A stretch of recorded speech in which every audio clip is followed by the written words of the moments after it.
Hello everyone and welcome to another Hallyu Caesar review. This evening I'm reviewing a new game called Animix. Score the most points with the right mix of animals. It is published by Blue Orange Games. I really like, they've been publishing, I'll be reviewing a few other games from them as well. And they've been publishing them in these boxes with the magnetic side here that open up. And I have to tell you, I'm actually a really big fan of this style of box. But as usual, great production quality here.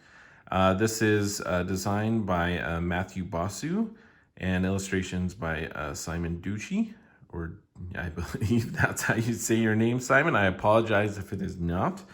Anyway, it is 8 and up, 2 to 6 players, and a really, really nice quick playing card game here.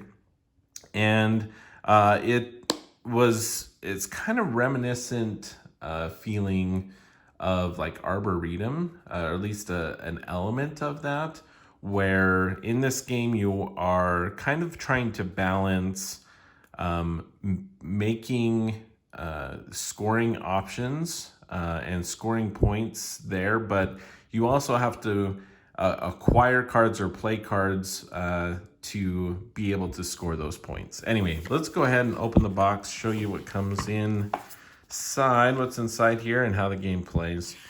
The rules here, very straightforward, very simple rule set. The back here really just gets into an example of scoring and how each of those animals are scored. And as you can see, the game is really, really quick. As far as setup, it will vary per player. So you can see here, basically you are going to be playing with the number of players plus one number of species. So you're gonna play with all 7 species with 6 players. With a 3-player game, you're gonna be playing with 4. And it'll adjust the grid size, the layout in front of you. And for most of the games, everyone will start with 6 cards. With 7, that'll be only 5. So the setup can be pretty quick here. We got some tokens that you'll use to mark cards that are basically frozen, can't be changed. And those are just some mountain type artwork on those, but just a nice cardboard token. And then we have the actual animal cards here. Let me pull them out here. Okay, so this is a set. We just actually got done playing through a 3-player game. So we have 4 that are currently all shuffled up in here.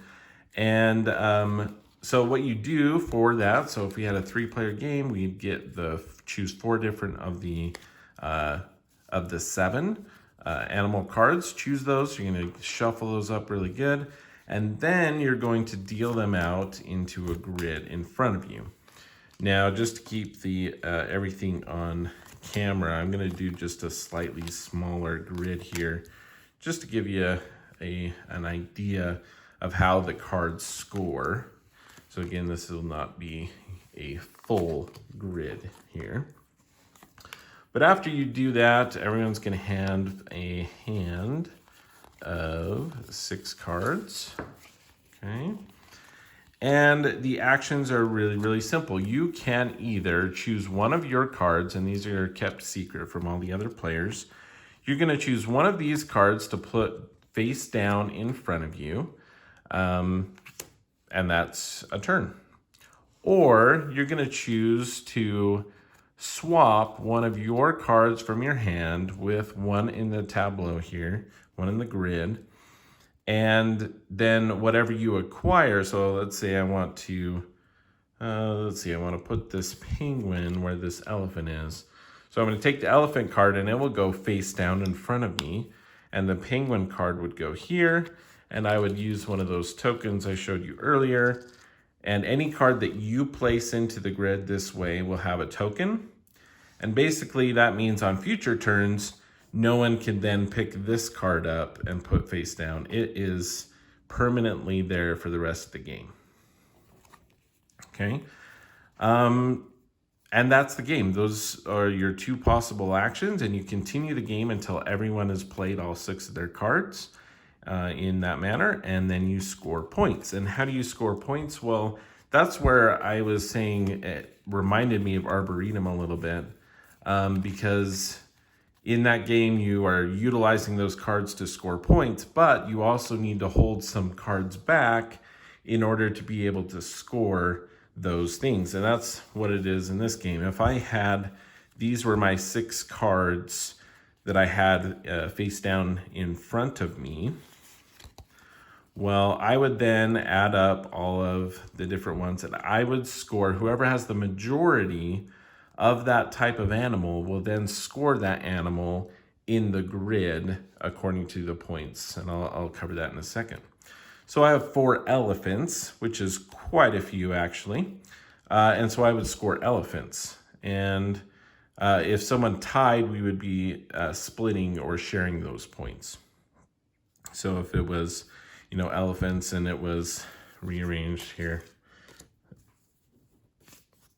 like so, elephants, you score points equal to 2 points per elephant in the row with the most elephants. So this would be 4 points for the elephants.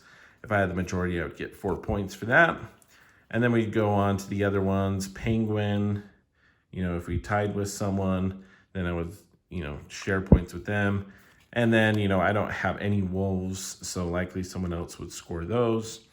And you just add up the points, and that's the game. So very, very simple concept, but and it is very simple. It's the scoring isn't really get complicated at all. So I think it is very simple. It's not too complicated. One you can play with the kids easily, I think. And so that's it. And you have the variety of the points, but it offers a lot of interesting decisions of, well, do I want to take, this wolf card and ensure that I score points, but at the same time, this wolf card is along the outer edge, and that's how the wolves score. So taking it from the outer edge would actually be making it worth less points at the end of the game.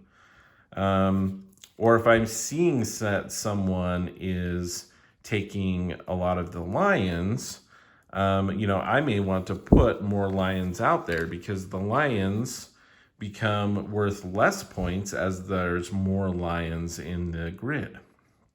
So it offers a lot of really interesting decisions of, okay, well, do I just place a card face down and let other people kind of manipulate it, and so people don't really know what I'm grabbing?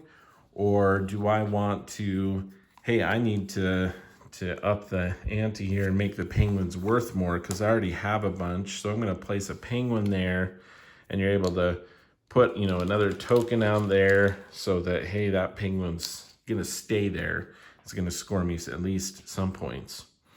So some very interesting decisions in this game. So some of the example of the scoring. So penguins, they score at the end of the game for each penguin group. The largest group of penguins that are grouped together by connecting orthogonally. I'm going to score 2 points for each of those penguins. So this is 8 points right here.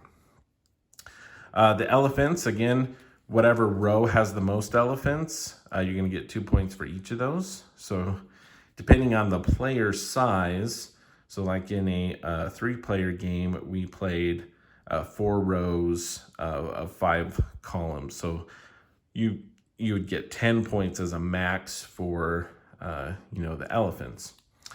The lions, as I said, that was an interesting one. It's worth 11 points minus the number of lions on the grid. So if you were able to score and you had the most lions in your hand, or you're face down in front of you at the end of the game, you score lions, you would score 11 minus how many are out here. Okay. The wolves are 2 points for each wolf along the outer edge. Was that all of them in this game? Yeah, so those are the 4 in this one. Let me show you just some of the other examples of the scoring.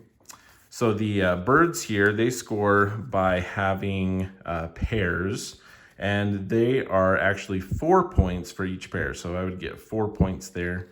They cannot be a part of multiple pairs, so this would just be 4 points. But if I had this, I had 2 sets, that'd be 8 points. So those are the birds, or the parrots. We have the pelicans, which are very similar to the penguins, but instead of orthogonally adjacent like the penguins, we want them spread out diagonally. And we'll look at the largest grouping there. So if we had some spaced out, we would just look at the largest grouping, 2 points per pelican. Monkeys are like the elephants, but in columns. And the chameleons you're going to look at the chameleon that has the most variation between the animals. So this one we have, birds, we have elephants, and we have the penguin.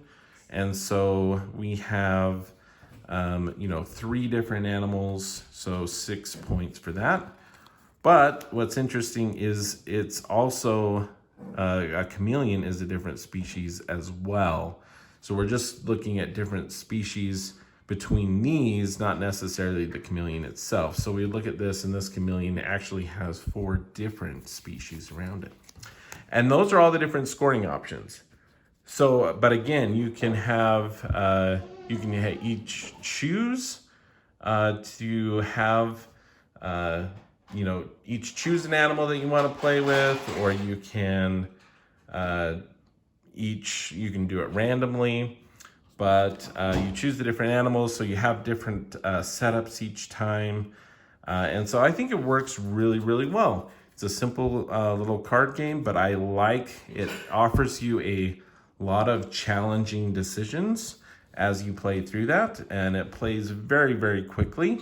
Again, 6 cards, and you are just playing those 6 cards, and then that's the end of the game. So it goes by really, really fast. I think they actually say here 10 minutes, and so that's just about right.